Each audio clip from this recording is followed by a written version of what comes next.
everybody. Welcome to Women in Retail Talks, the podcast where C-suite executive women in the retail space share their stories of professional growth, leadership development, personal journeys, and so much more. I'm Melissa Campanelli, the co-founder of the Women in Retail Leadership Circle, which is a membership-based community of executive women at leading retailers and brands. Joining me today is Francesca Toninato, the global CEO of 7 for All Mankind, which is a premium denim brand. We're so excited to talk to Francesca today about how she led her company through a transitional period, how to create and sustain a loyal brand following, and how she motivates her team, and so much more. We're thrilled to have you today on the podcast. Thanks so much for joining us, Francesca. Good morning, Melissa. Good morning, everybody. It's a true pleasure and honor for me to join this amazing group, and I'm looking forward to sort of share my experience so far, if that can be helpful to any of you. Great. So when you became the global CEO for 7 for All Mankind in 2020, you were tasked with shaping the company's new path after its acquisition by Delta Galil Industries. Leading a company through a change like this can be very difficult, I'm sure. So how were you able to lead your team through this transformation? And maybe you can offer some tips to our listeners who might want to know how to do this or might be going through this right now. Yes, of course. Indeed, it was a pretty challenging task. Honestly, not just from a professional standpoint, but because this happened in the middle of the pandemic. So during an unprecedented time, for the whole humanity.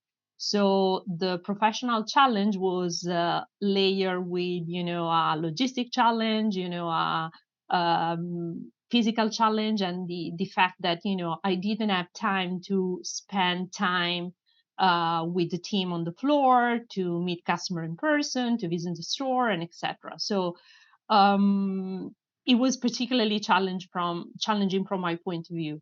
But even in that situation, if I need to sort of take off the external factor and think about what I did and what I would recommend doing when you need to leave a transformation, I feel that the thing that you have to do, doesn't matter whether you do them remotely or not, are pretty much the same, in the sense that leading a brand through a transformation for me, first of all, require for you to be humble. Maybe humble is a big word, but to be a listener and study and try to truly understand the root and the brand DNA of the brand you are given.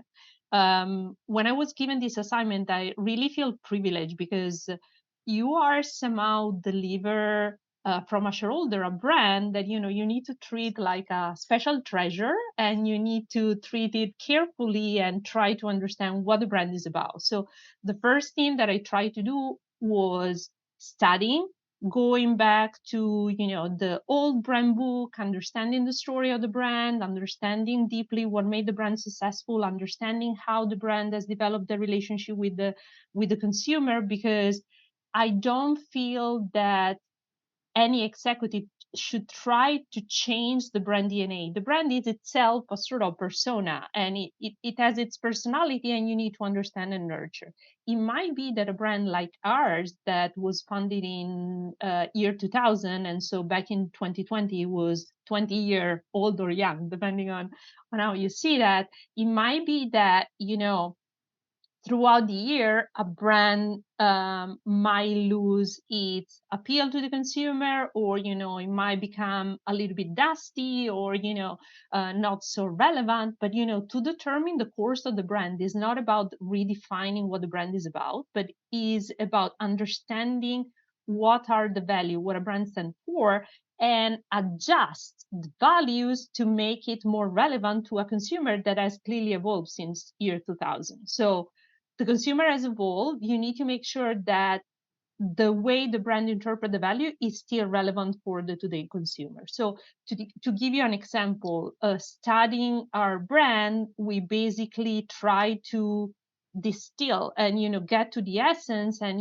the strong promise that the 7 for All Mankind did to the consumer when it was founded back in year 2000 was founded on what we call internally the 3F. So the fit, the fabric, and the finishing. So 7 for All Mankind was a brand that originate the premium dining category, delivering to the market a product that has a superior fit.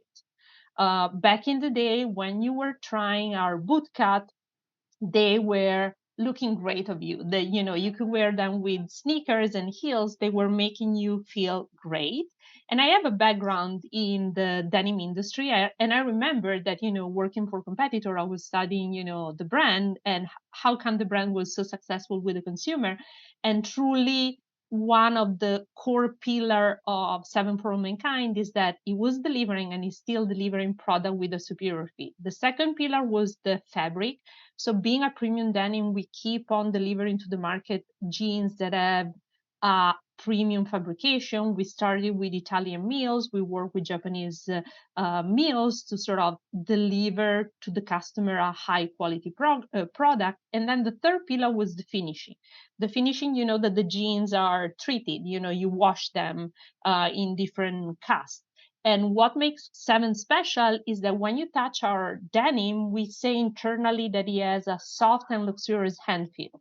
So when you wear it, it's really comfy. It's really, while in some brands, you know, denim associated to be, you know, a little bit scratchy, not necessarily the most comfortable garment, you know, a woman can wear, you know, the Seven jeans have this superior edge. So we were going through that. We were going through the brand DNA, through the value, and we said, okay, let's make sure that we define our strategy around the word premium, because we were the originator of the premium denim strategy. So anything that we do from product distribution, marketing, and communication need to be premium. And from a product perspective, we constantly deliver along the 3F pillar, if you may say, you know. And then we went even deeper in trying to understand, you know, what's the mission and what's the purpose of the brand, because right now the consumer has evolved, and you know, they, and correctly so, they expect from a brand and a company not just to throw out some, you know, product at a price, but embody values, have a certain ethic, and etc. And we sort of trying to go deep to our DNA, understanding that what the brand has been doing in the past year was delivering a product that helped the consumer to look great, feel more self-confident and comfortable in what they are wearing. And when you feel great in what you're wearing and you are comfortable, this is somehow enhance your self-confidence and put you in a mental and psychological position of achieving better, faster, and with more conviction what you're trying to achieve in life. And this was very important because I feel that after the pandemic, all of us, and you know, even before the pandemic, but probably the pandemic somehow put to all of us some important question, and you know, challenge us on, you know, what's our meaning, what are we trying to achieve in our life, where are we devoting our passion, our, you know, capabilities. And I feel that this step of redefine, I mean, redefining is not a real, you know, word, but you know, trying to be crystal clear on what the brand is about was very important, because it allows me to somehow cater around this definition a group of people that believe in a project that we're trying to realize together. Because I also feel that, you know, it doesn't matter whether you are a smart person, a great CEO, and etc. One person alone cannot change organization. So after redefining the brand DNA and the exercise, it wasn't done by me only. It was done by, you know, the people who has been with the company, and it has been done understanding and talking and listening to the consumer. So when you sort of realign everybody along your core, you can truly drive the transformation. Because if people are crystal clear on what we're trying to achieve together, they are not coming to you as the CEO to take decision. I always tell my team, of course, I take the responsibility on the final decision because that's my role. But you know, you should be in a position of already knowing what's the decision and what we have to do as a company is. Clearly, of course, this has been a challenge because we have to work remotely, and for a certain period of time, at that time I wasn't allowed to come to the States because Seven from Mankind and fashion is not considered to be a strategic industry. I remember they were asking me, but can it be considered as infrastructure business? And I said, yes, we do have a warehouse, but calling our business an infrastructure business, it's a little bit of a stretch. So clearly it took a lot of personal commitment, because I truly believe in personal interaction, and people do feel when you spend time with them, work hand in hand, and shoulder to shoulder, they do see whether you are committed. And as a leader, that's important. But it took more commitment, energy, and even organization and personal sacrifice, because I do have a family, and I feel that we all have our beloved person, and during the pandemic we all have to juggle to try to sort of manage our professional life and our personal life. But as I always say, there are things that you can control and things that you cannot control, so you try to do your best within this context. Yeah, wow, that's great. Yeah, I mean, my takeaway from that is that it's really just about having a very solid perspective and plan, and then presenting it, and then having a team that understands that and sort of follows along. So that's awesome. And develop that with the team, because if they feel that it's your plan, yes, it might be great, and you might be very good at selling to them. But if they don't feel that it's their own plan, and if they don't feel that that's what we are trying to achieve together, you have a completely different level of commitment. So that's very important to have them involved into defining that. That's great. That's a great tip right there, for sure. Great. Well, I'm just going to jump ahead to some of the other questions that we had discussed. One of them is digital transformation. We just talked about transformation in general, and sort of the merger, and then the product. But there's also a big part of your company that is going through a transformation around digital. So and that's a big topic right now for our listeners and our members and our readers. So can you talk a little bit about how the company changed digitally, and as opposed to kind of walking us through that transformation, maybe you can just walk us through some of the things that you're doing now that are digitally focused, sort of some examples. Absolutely. So, as said, when I took the leadership of this brand, we were in the middle of the pandemic, or just after the pandemic, and I feel that the digital transformation, let's call it trend, started way before the pandemic. As we all know, the pandemic was a sort of act as an accelerator of a trend that was already going on, and we probably cover in a couple of years, what was happening in the past 10 years. So it was a sort of a forcing external element that obliged us to understand, whether we were equipped to sort of face digital transformation.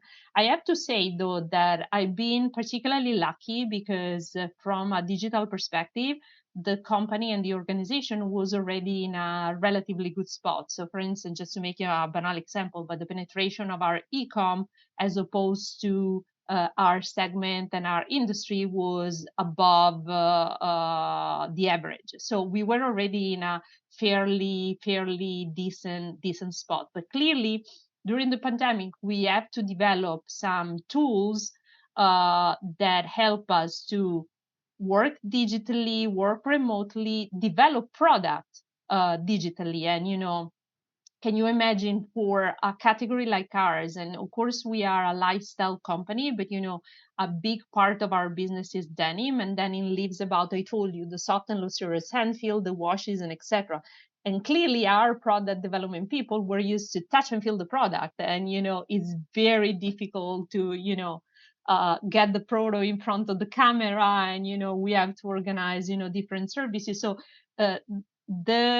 we had to develop tools that allow them to sort of work also in distance, but also to sell to our wholesaler first, and then to our final consumer the product remotely. So typically when we do market, we have the wholesaler coming to the showroom, we have the model, we have them touching and seeing the product, we have them, even looking the color cast, depending on the light, the product might look something different.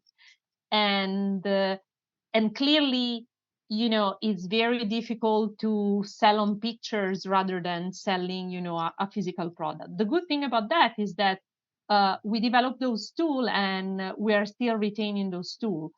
We have to be smart with our stores, and organizing, leveraging, all the different platforms to do chat with the consumer, to do styling session remotely via the normal platform, or organizing appointments, or so we have to leverage the technology. But that was probably a sort of the more obvious element of leveraging technology. Right now, I feel that on the table of every CEO and every company, doesn't matter the industry and the segment, there is this big talk around the generative artificial intelligence. And clearly, as any other company, also at group level, we are asking ourselves, where this tool can help us. And again, I feel that the right attitude toward technology is not telling ourselves, oh, I'm against or I'm in favor. Technology, I live technology, and I feel that our company live technology like an opportunity. And you need to understand whether this opportunity fit with you, your brand, your business model, and your consumer.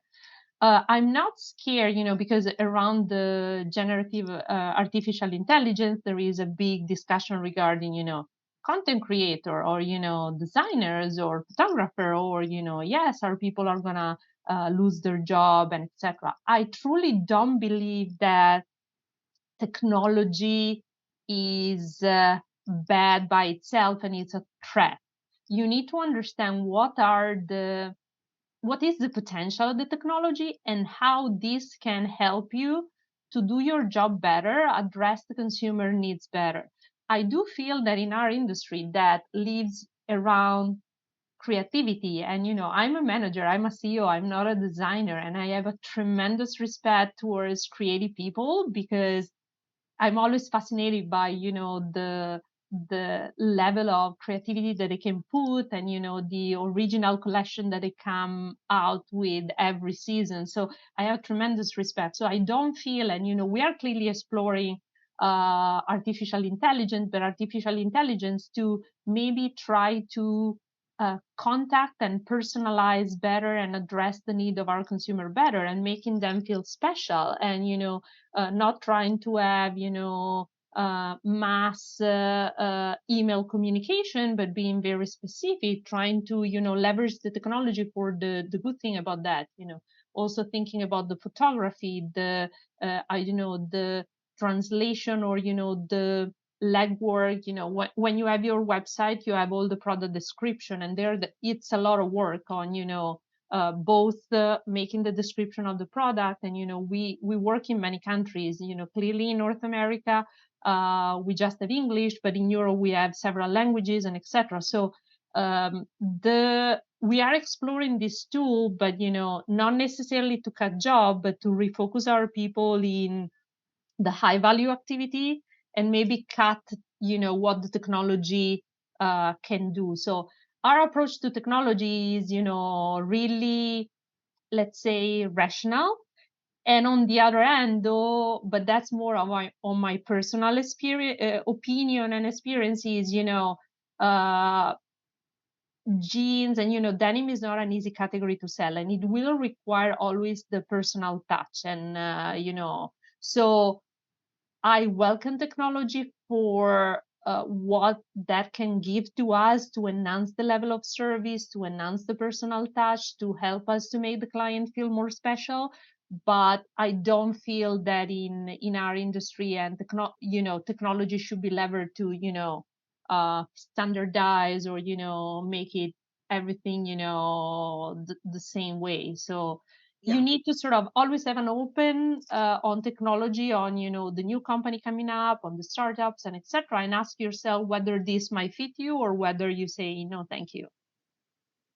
Yep, that's great. Yeah, I'm glad you brought up the AI and generative AI topic, because that is something that's very interesting to people. And I think most of our community agrees with you. It's not technology that you should be afraid of, but you should just find a way to use it so that, some of the sort of tasks that are less, exciting maybe to focus on are used for that purpose, as Yeah. opposed to To the more, heavily strategic types of thinking. to unleash people potential and have people Yeah, be more focused on, bringing creativity rather than substituting the creative potential of human beings. yeah, definitely. When I think of Seven for All Mankind, I think of brand loyalists. Can you talk a little bit about how you've been able to kind of create and sustain with such a large community of loyalists? Like, any best practices there? Yes, definitely we feel privileged because we've been able to somehow create, sustain, and nurture the relationship with, our loyalist consumer, and also recruit new consumer throughout, as I said, already 23 years. And, I truly feel privileged. I feel that, to me, the real trick, or the most important thing to sort of being able to maintain this relationship and nurture this relationship is, first of all, stay true to the brand and do not betray the consumer. One of the reasons why, I accept the job, and, whenever I'm asked to, okay, there's this brand, there's this opportunity, do you find it interesting or not? One of the thing that I would encourage, the community to consider is, has the brand ever betrayed the consumer? Because it might be that maybe you are offer a job to a brand that maybe, I don't know, is a little bit dusty, as I said before, or, probably mess it up a little bit on marketing, on communication, on some aspect. But if the brand has not betrayed the consumer from a product perspective and from a value perspective, that's a great opportunity to unleash the brand potential. I'll make you an example. One of the things that made Seven successful is the value, the quality, and the premiumness of its product. If throughout the year, and there are some brands, in the business that we've seen, you start being super premium, and then you say, oh, you know what, I want to make a better margin. Consumer don't understand, I can use low quality fabric, or, oh yes, I can, compromise on the facade, on the manufacturing, because you know what, the brand is hot, we need to make more profit faster, and etc. In this way, you are milking the brand, and you get to a certain point that, you are start betraying this relationship with the consumer, and the consumer will go. One of the strengths of the brand I have the privilege to run now is the fact that Seven has never betrayed the consumer. The product, the integrity of, what we deliver has always been there. So to me, really, yes, maybe you hear people telling, you need to nurture the relationship, marketing, clienteling. Those are all important things. But, ultimately, you need to pay a lot of attention, because you can be a great relationship manager, but if you don't deliver on your product, sooner or later you lose the consumer. You won't survive in the long term. Clearly, of course, understanding your consumer, where he or she shop, what's the language, what's the right tool, how you can sort of make them feel special, make them experience the brand. That's super important. But sometimes brand, I have the feeling that in our industry are underestimating the value of the product, and the fact that you don't need to compromise there. Yeah, such good tips there as well. A couple more questions, as we're going to wrap it up soon. But you've worked for so many different great companies prior to this. You've been a leader at so many different companies. Can you just offer some tips that you can share for some of our senior level executives who are listening, who might be looking to advance in their careers, maybe moving to the C-suite? Yes, of course, and again, also this, I don't feel, and you probably hear, from most of executive, there's not a one recipe that fit whole. But, my experience has been that what had helped me to drive my career is to be curious and open to opportunity. So sometimes I've experienced, especially, uh, I'm super happy and to sort of coach colleagues and be mentor of people that I worked with me in the past and etc. And especially when we come to women colleagues, sometimes the issue is that we put some limit and boundaries to ourselves and we're not necessarily open to jump into the opportunity, and sometimes we are telling ourselves no, that's too much. I don't have the skill. We are somehow trying to diminish our value, and I feel that what helped me in my career is having an approach of saying, you know what, I know what I can do, I know what I can bring on the table, but I'm also aware about my limitation. And the fact that I'm aware of my limitation is not preventing me to jump into an opportunity. I'll just need to make sure that I surround myself with people that can help me, that are complementary to me, on the organization. And so I somehow follow my gut feeling and my passion rather than probably being too rationally managing the career. I can make you an example. When I started my career, I started as a consultant at McKinsey, and I've been there for several years. So I was getting to a point where I was relatively senior and I was close to partnership. And back in the days, the company would start thinking about diverse leadership and trying to especially I was working in Italy, and back in the day, most of the leadership was mainly men with a very specific style and etc. So sometimes you were thinking, okay, but can I go and progress with my own style? And but sometimes it was more my mental limitation. I feel that if you stick to your style and you try to make your way through. But I wanted to talk to you about McKinsey because I was very close to the partnership and I received an offer from Diesel, and it was a brand that I've always admired in the past for the creativity, the braveness, and etc.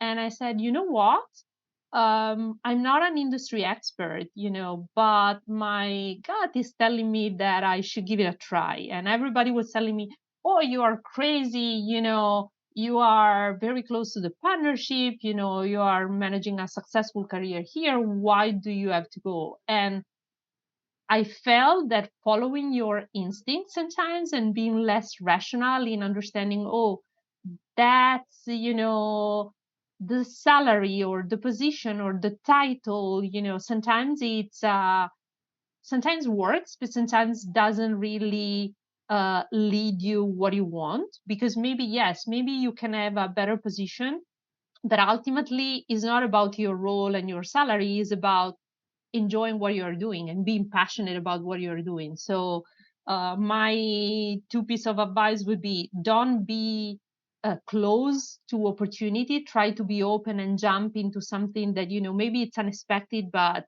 can work for you. And the other thing is, follow your instinct. Don't necessarily be too rational. And I'm not saying you should make foolish decision, but sometimes you add that voice and your belly tells you that could be great, and give it a chance to yourself, because maybe that may lead in a career that is unexpected, but may open you a lot of different doors. Yes, I love it. Follow your instinct. So in closing, I just wanted to know what you are most looking forward to, personally and professionally, as we round out the year and look to 2024. 2024 is coming rapidly, so I just would love to see what your plans are. You're thinking either for yourself or for the company.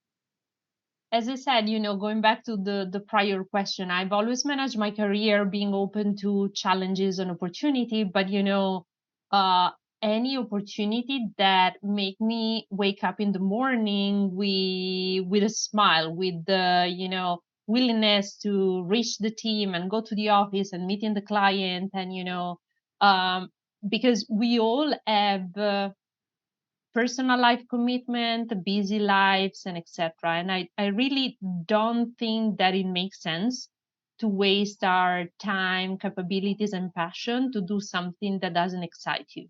So what I'm wishing for myself, but what I wish to everybody is to really have the right professional challenge that allow you to sort of tell yourself that it's worth your commitment and your dedication and your personal sacrifices.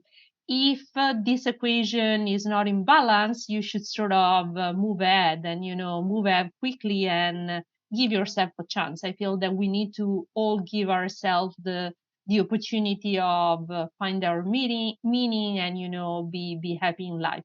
I in my experience, I'll sort of when I'm offered with job opportunities, um I value much more the possibility to make impact and to work in an environment where I can surround myself with people with a sense of purpose and the same value and the same authentic approach to what we're trying to achieve together. So I don't know where my career is going to bring me. You never know in life, but I always wish myself to try to have the opportunity of maintaining this, smile in the face in the morning and the enthusiasm of, push forward the organization, the team, a brand, whatever we do in life. Sounds great. Well, I think that's about all we have time for, Francesca, but thank you so much for your time and for your great insight, and looking forward to seeing more from your brand and you as a leader going forward. So thank you so much for joining us. Thank you very much, Melissa. It was my pleasure, and good luck to all of us.